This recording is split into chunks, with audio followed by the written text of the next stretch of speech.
Bienvenidos al canal de Aprende con Romero. En esta ocasión veremos un tema relacionado nuevamente a los fundamentos de los sistemas eléctricos de potencia.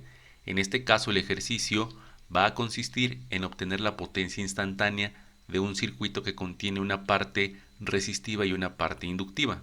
Asimismo calcularemos la potencia real y reactiva y al ser un circuito RL vamos a obtener el factor de potencia del mismo. Muy bien, como en todos los videos, primero les muestro el contenido. Vamos a hacer la descripción del ejemplo del ejercicio. Una vez explicado cuál es la metodología, vamos a proceder con la solución y en esta ocasión puse una sección de extras en donde veremos la bibliografía y algunos códigos utilizados en MATLAB para la resolución del ejercicio. Muy bien, entonces el ejemplo es el siguiente. Se tiene una fuente de voltaje con valor de 141.4 coseno de omega t y a este se le aplica una carga en paralelo, la cual consiste en una resistencia con un valor de 10 ohms y además en paralelo también se le agrega una reactancia inductiva de 377 ohms. En el ejercicio nos piden calcular lo siguiente. Se nos pide calcular la potencia instantánea absorbida tanto por la resistencia como por la reactancia inductiva como primer punto. Como segundo punto se nos pide calcular la potencia real y reactiva de la carga. Al tener una resistencia y al tener una inductancia, tenemos una parte de potencia real y otra parte de potencia reactiva, las cuales calcularemos por tres formas diferentes. Y por último, al tener los datos ya en conjunto, calcularemos el factor de potencia del circuito. En esta diapositiva se muestra una representación del circuito descrito en el ejemplo, donde se tiene una fuente de voltaje en paralelo con una resistencia y en paralelo con una reactancia inductiva. Aquí podemos ver que a través de la resistencia fluye una corriente que la vamos a llamar IR, a la corriente que fluye a través de la reactancia inductiva la vamos a colocar como IL y a la suma de estas dos corrientes, que es la corriente que inyecta la fuente, la vamos a conocer como IT, esto para futuras referencias de la solución. Entonces en este circuito vemos representada la fuente de voltaje, la resistencia y la reactancia inductiva descrita en el ejemplo anterior. Muy bien, vamos a pasar a la solución. Entonces, ¿qué es lo primero que tenemos que hacer para encontrar la solución? Si observamos bien, el valor del voltaje nos lo dieron en un valor instantáneo del tiempo. Entonces nos lo dieron en forma de VDT. Antes de hacer cualquier otra cosa, debemos calcular el valor RMS de ese voltaje. Por lo tanto, el voltaje RMS, que será el valor que vamos a tomar, es igual al voltaje pico entre raíz de 2, que será el 141.4 sobre raíz de 2, y eso nos da un valor de 100. Al tomar este voltaje de la fuente como referencia y al estar trabajando con fasores, vamos a tomar un ángulo de 0 en la fuente. Entonces, nuestra fuente va a ser de V igual a 100 ángulo de 0 voltios. Muy bien, entonces, ahora, como el voltaje en la resistencia se define como el valor de la corriente por la inductancia, entonces vamos a despejar para el valor de IR. Vemos que en este punto de la resistencia el voltaje es el mismo que el de la fuente. Entonces, despejamos para la corriente de la resistencia a partir de esta ecuación y obtenemos lo siguiente. La corriente de la resistencia es igual al voltaje en las terminales entre el valor de la resistencia. Al ya tener el valor de referencia de la fuente, tenemos 100 ángulo de 0, lo dividimos entre 10, que es el valor de la resistencia, y obtenemos el valor de la corriente, 10 ángulo de 0 amperes. Es importante notar que todos los resultados que vayamos obteniendo los vamos a expresar en forma fasorial. Ahorita quizás el ángulo de 0 solo nos indica la referencia, pero eso nos va a ayudar tanto para obtener las potencias tanto reactivas, activas y las potencias instantáneas. Debemos de tener cuidado en esa parte. Ahora, de la misma manera la corriente en el inductor se obtiene de la misma forma.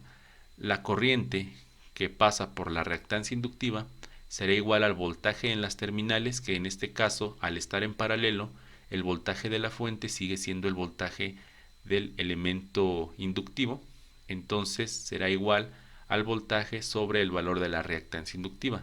Entonces vamos a tener el valor de la fuente de voltaje, que será 100 ángulo de 0, dividido entre la reactancia inductiva. Al ser un valor de reactancia inductiva colocamos el J. Este operador J nos indica un ángulo de 90 y al hacer la división de 100 ángulo de 0 entre J 377 vamos a obtener un valor de 26.53 ángulo de menos 90, que es el valor del operador J. Y así obtenemos tanto la corriente de la resistencia como la corriente del inductor. Ahora, para obtener IT en este diagrama, únicamente tenemos que sumar fasorialmente IR como IL. Entonces realizamos la suma y obtenemos la corriente total. La IT va a ser igual a la IR más la corriente que pasa por el elemento inductivo. Entonces la suma será 10 ángulo de 0 más 26.53 ángulo de menos 90. Esto nos dará igual a 28.35 ángulo de menos 69.34. Ahora debemos de recordar que esta es una suma de fasores en forma polar. Para hacer una suma directa podemos transformar estos valores a forma rectangular y sumar la parte real con la parte real y la parte imaginaria con la parte imaginaria. Si esto lo colocamos tal cual en nuestra calculadora convencional para calcular fasores, pues nos va a dar directamente este resultado. Solamente debemos tener en cuenta que la suma no es directa en este caso, es mediante una calculadora. Muy bien, entonces, a partir de la definición de potencia instantánea, se obtiene el valor de la función en el tiempo para la resistencia. Para este caso, se analiza en la referencia que te comento cuál es la potencia instantánea en la resistencia, de ahí se obtiene. Esta fórmula solo va a aplicar tanto para elementos que estén en paralelo únicamente, no va a ser para otro tipo de circuitos si están en serie si el resistor está en serie con el inductor, únicamente va a aplicar para circuitos RL. Entonces, una vez establecido eso, tenemos que la potencia instantánea en la resistencia se va a definir como el valor del voltaje por la corriente en el resistor, que multiplica a 1 más coseno de 2, todo esto multiplicado por omega t más delta. Ahora, sustituyendo los valores que ya tenemos en esta ecuación, vamos a obtener que el valor del voltaje es igual a 100. El valor de la IR es igual a 10. Aquí vamos a colocar el 1 más coseno de 2 omega t, debido a que delta es la referencia, que es el valor que establecimos aquí, y delta es igual a 0. Por lo tanto, se reduce a este término. Y reduciendo aún más algebraicamente, tenemos que la potencia instantánea en la resistencia se define como 1000 por 1 más coseno de 2 omega t. Ahora, te preguntarás, bueno, ¿y este resultado qué nos indica? Ok, al ser un resultado en el tiempo, este tiene que variar conforme varía omega t. Más adelante, en la misma presentación, veremos cómo se grafican y cuál es la interpretación que tiene la potencia instantánea resistiva. Ahora, vamos a tener que calcular primero que nada, antes de comparar, la potencia instantánea en el inductor. Como ya te había explicado, esta ecuación aplica únicamente para circuito RL en paralelo. Entonces, una vez establecido eso de nuevo, tenemos que la potencia instantánea en el inductor se define como el valor del voltaje por el valor de la corriente del inductor por el seno de 2 omega t más delta. Teniendo en cuenta que la referencia es 0, entonces tenemos que la potencia instantánea en el inductor se define como 100 por 26.35 por el seno de 2 omega t, y esto reducido algebraicamente nos queda como 2635 por el seno de 2 omega t. Nuevamente la potencia instantánea en el inductor nos queda en función de omega t. Ahora, esto no nos dice mucho, pero si nosotros ingresamos estas dos ecuaciones que tenemos, tanto PR de t como PL de t, las ingresamos a algún programa como MATLAB en donde podamos graficar, podemos ver lo siguiente. Aquí tenemos las gráficas ya en MATLAB y se obtienen las siguientes gráficas en el tiempo. Por aquí podemos ver cómo oscila la potencia instantánea resistiva. Podemos observar que la potencia instantánea resistiva solamente oscila para valores positivos, arriba del 0, y se comporta de esta forma. Sin embargo, la potencia en el inductor oscila tanto para valores positivos como para valores negativos. Esta gráfica está con una omega de 2pi, sin embargo aquí lo vemos como omega t y lo vemos aproximadamente con los valores de pi. Por ejemplo, pi es 3.14, entonces por aquí se debe de ver el cruce por 0 de la PL y el punto más alto en la PR. Al final de la diapositiva te dejo cuál fue el código para graficar estas dos potencias. Ahora, pasemos al segundo punto, que es determinar la potencia real absorbida por la carga total. Esta la vamos a determinar mediante la siguiente ecuación. Ahora, antes que nada y antes que seguir, cuando nos referimos a la carga nos vamos a referir ya como la carga en conjunto. Tanto la resistencia en paralelo como la reactancia inductiva en paralelo se consideran la carga. Estos dos elementos son la carga. Entonces vamos a ver cuál es la potencia activa que absorbe esta carga. Y luego vamos a ver cuál es la potencia reactiva que absorbe esta carga.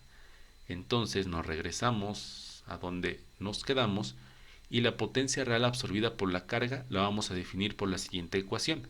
La potencia activa va a ser igual al voltaje por el valor de la corriente total por el coseno del ángulo del voltaje menos el ángulo de la corriente. Entonces, reemplazando estos valores tenemos que la potencia activa es igual al voltaje, que es igual a 100. La corriente total la determinamos como 28.53. Vamos a multiplicarlo ahora por el coseno de delta, que es nuestra referencia, que es 0, menos el valor del ángulo. Como recordamos, el valor del ángulo en la IT era negativo, y al volverlo a ser negativo lo vamos a colocar como positivo. Realizando esta operación vamos a tener un resultado de 1000 watts. ¿Qué quiere decir esto? Que nuestra carga como conjunto absorbe 1000 watts de potencia activa. Ahora, ¿es la única forma de determinar esos 1000 watts? No. Se puede también determinar mediante las siguientes ecuaciones. Potencia activa también se define como voltaje por la IR. A diferencia de la primera ecuación, aquí fue el voltaje por la I total por el coseno de los ángulos. Sin embargo, para hacerlo de una manera, por así decirlo, más directa, la potencia activa es el voltaje directamente multiplicado por la IR. O la potencia activa también se define como el valor del voltaje al cuadrado entre el valor de la resistencia. De ambas formas nos tendrán que salir estos 1000 watts ya determinados anteriormente. Entonces sustituimos para la primera forma. La potencia activa es igual al valor del voltaje, que son los 100, por el valor de IR. Si recordamos, el valor de IR es igual a 10 únicamente, la magnitud. Entonces, al multiplicar 100 por 10, vamos a obtener los 1000 watts que obtuvimos con la ecuación anterior. Ahora, la misma potencia activa también es igual al voltaje al cuadrado entre la resistencia. Entonces aquí voltaje al cuadrado es 100 al cuadrado entre la resistencia, que tiene un valor de 10. Entonces realizamos esta operación y obtenemos 1000 watts de nueva forma. Si nos damos cuenta, de las tres formas hemos obtenido la potencia real absorbida por la carga, que le corresponde a la resistencia. Ahora, vamos a obtener la potencia reactiva de la carga. Entonces, vamos a determinar la potencia reactiva absorbida por la carga y lo vamos a hacer también de tres formas. La primera forma será que Q va a ser igual al valor del voltaje multiplicado por la corriente total por el seno de la resta de los ángulos. En este caso, delta, como lo establecimos en un principio, es 0, y beta va a ser el ángulo de la corriente. Menos con menos va a ser más 69.34, el valor de voltaje va a ser 100, el valor de la corriente total es 28.53. Al hacer toda esta operación nos va a quedar 2653 volts ampere reactivos. Así obtenemos la potencia reactiva absorbida por la carga. Ahora, ¿lo podemos hacer de otra forma? Claro que sí. La potencia reactiva es igual al valor del voltaje por la corriente que pasa por el elemento inductor, que en este caso será 100 de voltaje por 26.53, que es la corriente que fluye por el inductor, 26.53. Al hacer la multiplicación obtenemos el mismo resultado, 2653 volts ampere reactivos. Y por último tenemos que también la potencia reactiva absorbida la podemos determinar por el valor del voltaje al cuadrado entre el valor de la reactancia inductiva. Entonces aquí tenemos 100 al cuadrado, que es el valor de la fuente del voltaje, dividida entre el valor de la reactancia inductiva, que son 377. Y esto nos da un valor nuevamente de 2653 volts ampere reactivos. Es el mismo resultado en los tres casos, tres formas de determinar la potencia reactiva absorbida. Muy bien. Por último, se nos permite determinar el factor de potencia.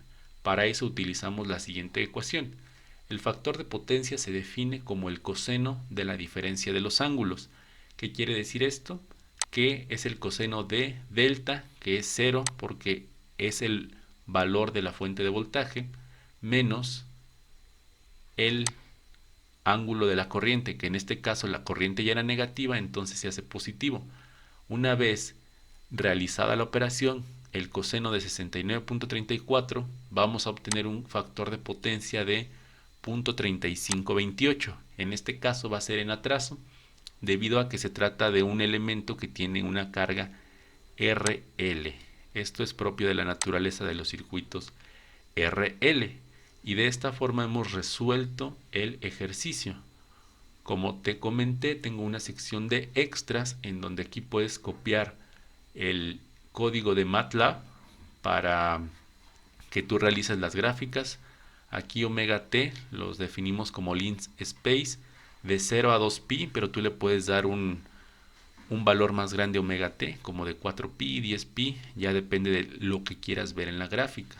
Puedes darle, aquí está 2pi, puedes darle hasta 10pi y te lo va a graficar. Y aquí tenemos, bueno, pues cómo graficar. Aquí tenemos la función en el tiempo, potencia instantánea en el resistor, 1000 por 1 más coseno de 2 omega t. Y aquí le ponemos que lo mantenga en la misma gráfica. Y tenemos la potencia instantánea en el inductor, que es el valor de 2635 por el coseno de omega t.